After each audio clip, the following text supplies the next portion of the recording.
Здравствуйте! На телеканале «Новый век» программа «Вызов 112», в студии Аделина Зарифова. И сегодня мы покажем, как такси задавило мужчину рядом с Северным вокзалом. Я сам в шоке, как он вообще у меня оказался под колесами. Нетрезвый человек лежал перед автомобилем.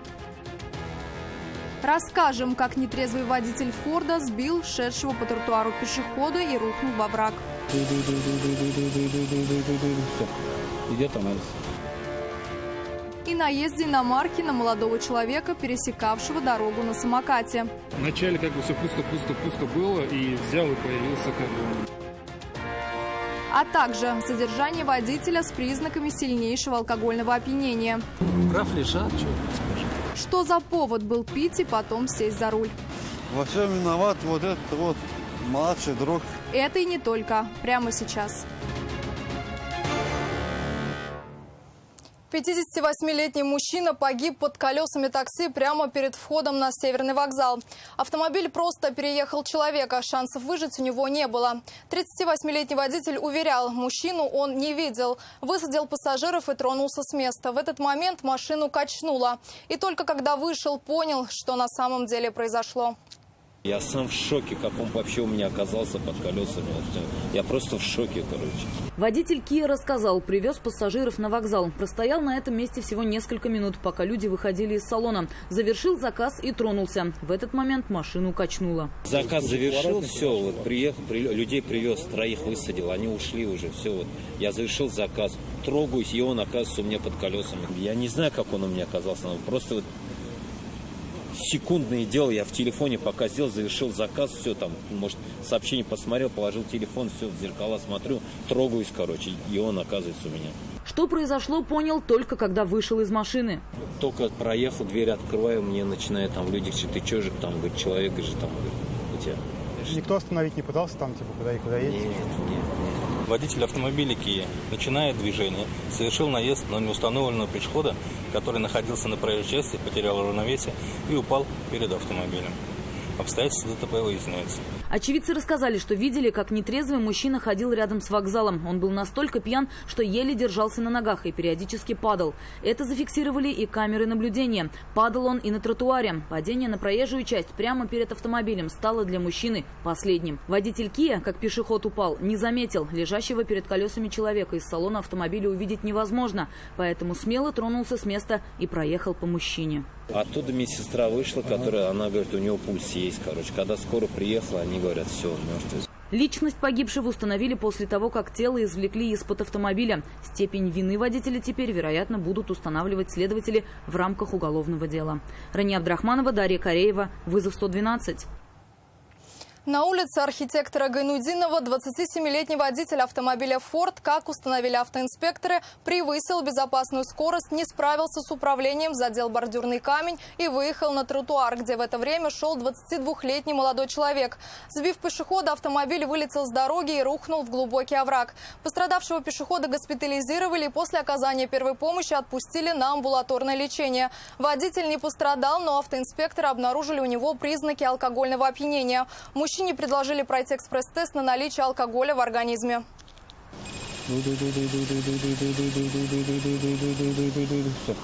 Идет анализ.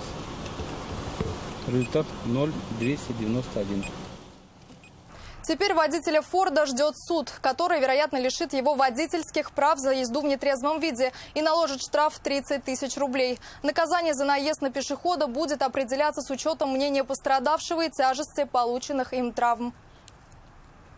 А на улице Петра Витера 31-летний водитель БМВ на пешеходном переходе сбил курьера службы доставки, который пересекал проезжую часть на самокате. Удар был сильный. 20-летний молодой человек рухнул на капот, головой разбил лобовое стекло автомобиля и упал на асфальт. Самокат же, на котором он двигался, отлетел от места столкновения как минимум на 3 десятка метров. Вначале как бы все пусто было, и взял и появился как бы. Водитель БМВ уверял, к такому развитию событий был не готов. Просто не ожидал столь резкого появления человека перед машиной на пешеходном переходе. Не знаю, на скорости продвигался или что, либо решил успеть, не знаю. взял и выскочил по тормозам, все равно как бы спасло уже. 20-летний курьер службы доставки рассказывает, мужчина пересекал дорогу на самокате. Говорит, шел бы пешком, то он успел бы остановиться. Скорость, добавляет, была небольшая – 65 км в час. Удар был не сильный, а самокат после столкновения сам проехал несколько десятков метров, прежде чем упасть. Самокат у меня, получается, он как раз таки помял, бампер мне, капот, а сам лег на лобачик, соответственно, сразу разбил его. Что-то много сил не надо. Скорую пытался вызвать сам, но растерялся. Первая авария за 11 лет вождения. Медикам дозвонились очевидцы. Пешеход, рассказывает, был в сознании, но жаловался на боль в ноге и кровотечение из разбитой губы. Шок у него. Его увезли сразу. Там сейчас его свидетельство будет, скорее всего, будем смотреть. Полученные пешеходом травмы требовали его госпитализации, и молодого человека оставили в больнице. Степень вины каждого будут устанавливать автоинспекторы на детальном разборе. Алия Хайрудинова, Дарья Кореева, вызов 112. В припаркованной обочине дороги на улице Цетецкая УАЗ на полном ходу врезался водитель «Лады Гранта». От удара внедорожник откинуло вперед на Hyundai Solaris. Иномарка, в свою очередь, ударила «Ладу Ларгус». Столкновение было такой силы, что от правой передней части «Лады Гранта» практически ничего не осталось. За рулем находился 37-летний водитель. Мужчина работает таксистом. Сам он не пострадал, но внимание медиков понадобилось его 55-летней пассажирке.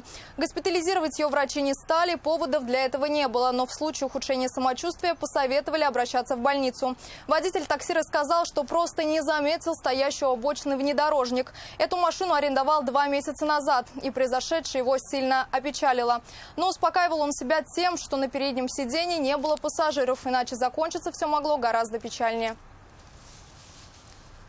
Нетрезвого мужчину, ломающего шлагбаум при въезде в парковке на пересечении улиц Дубравны и Зорги, заметили жители ближайшего дома.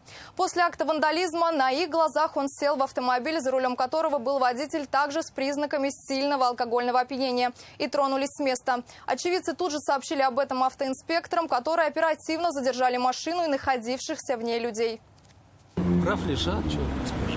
Это, пожалуй, единственная приличная фраза, которую сказал 55-летний водитель Renault Duster, пытаясь объяснить, как он оказался в патрульном автомобиле ГИБДД. Автоинспектора вызвали очевидцы, которые увидели, как двое нетрезвых мужчин пытаются на автомобиле уехать с парковки на пересечении улиц Дубравны и Зорги. Выпускать их оттуда не хотели и не поднимали шлагбаум. Мириться с этим пассажир Renault не захотел и просто сломал преграду. Я поломал, да, потому что мы хотели проехать, и они нам не давали. Я говорю, девушка, открывайте, мы проедем. Я лично ее сломал. Мужчина рассказал, приехали сюда за добавкой, пили дома у его приятеля, водителя Рено. Повод был веский. Мне сегодня 40 лет исполнилось. И отмечать нельзя, но мы просто напились тупо и все.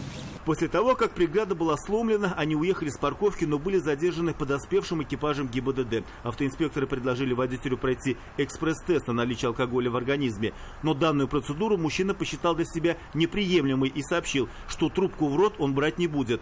Отказался он и от медицинского освидетельствования в больнице. Его товарищ уверял, мужчина тут ни при чем, во всем винил себя и алкоголь. Он меня к метро повез. И получилось так, что он не довез. Сотрудники встретили. Меня отправить. Я виноват, получается, перед ним. Купленная ими бутылка алкоголя была ему уже не нужна. Без приятеля пить не хотелось. Я могу ее оставить товарищу, мне она совсем не нужна. Теперь еще в данный момент. Один я с кем буду пить-то? Во всем виноват вот этот вот младший друг. Отвечать теперь предстоит обоим. Водителю за отказ от медицинского освидетельствования грозит лишение прав на срок от 1,5 до 2 лет и штраф в 30 тысяч рублей. Пассажиру придется восстанавливать сломанный им шлагбаум.